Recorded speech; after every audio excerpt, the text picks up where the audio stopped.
નામ છે શાસ્ત્રી લાભશંકર કેશવલાલ વ્યાસ.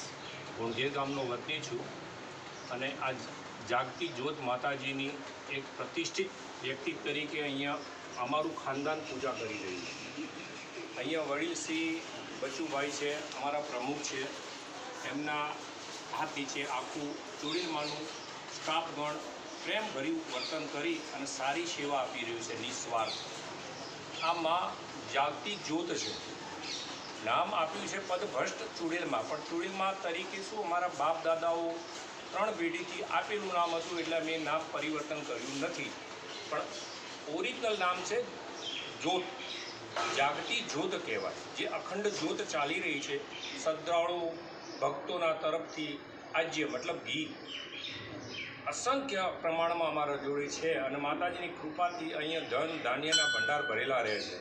કોઈ બી વ્યક્તિ ઓલ ઇન્ડિયા લેવલમાં પરદેશથી પણ આની કોઈ પણ બાધા લે તો વચ્ચે કોઈ ભૂવા નથી. અને એ માણસની આંખો ચક્ષુ અને માતાજીની જ્યોત, આ જ્યોત દ્વારા ચક્ષુ દ્વારા જ્યોતની વચ્ચે જે બી શબ્દો ઉચ્ચારણ થાય એ વ્યક્તિનું આત્મા, મન અને માતાજીની જ્યોત આ જ સાક્ષી. અને એ માણસની અવશ્ય ઈચ્છા પૂર્ણ થાય જ છે.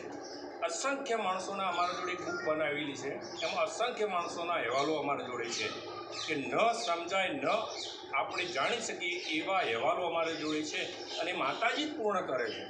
રોતા રોતા આવે છે અને હસતા હસતા જાય છે.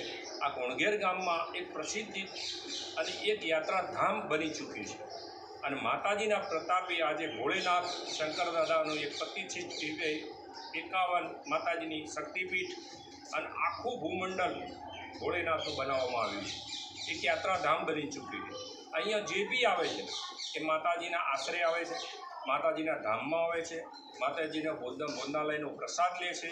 યથાશક્તિ કોઈ અહીંયા જબરજસ્તી નથી, પોતાની મરજી મુજબ દાન પુણ્ય લેવામાં આવે છે. અસંખ્ય રીતે માણસો આવે છે, પ્રેમથી સેવા થાય છે. ભાવિક ભક્તો અહીંયા બધા જ સ્ટાફ લેવલના માણસો, એમની પૂજનીય આદર સત્કાર, ચા પાણી નાસ્તો બધી જ વ્યવસ્થાઓ ભરપૂર કરવામાં આવે છે. કોઈ અહીંયા અંધશ્રદ્ધા નથી, અહીંયા કોઈના લૂંટવામાં આવતા નથી, અહીંયા કોઈ ભૂવા નથી.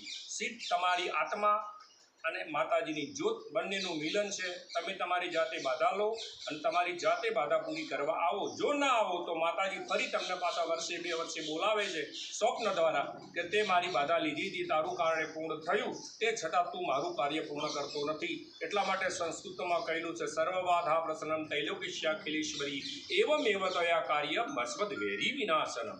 મારું કોઈ પણ વેરી વિનાશન હોય તો હે માં તું દૂર કર અને મને મારા જીવનમાં પ્રગતિ કરાવો, બાળ બચ્ચા આપો, મારા ધંધામાં પ્રગતિ કરાવો અને મને અસંખ્ય રીતે સંતોષકારી આયુષ્યમય જીવન આપો, આરોગ્યમય જીવન આપો.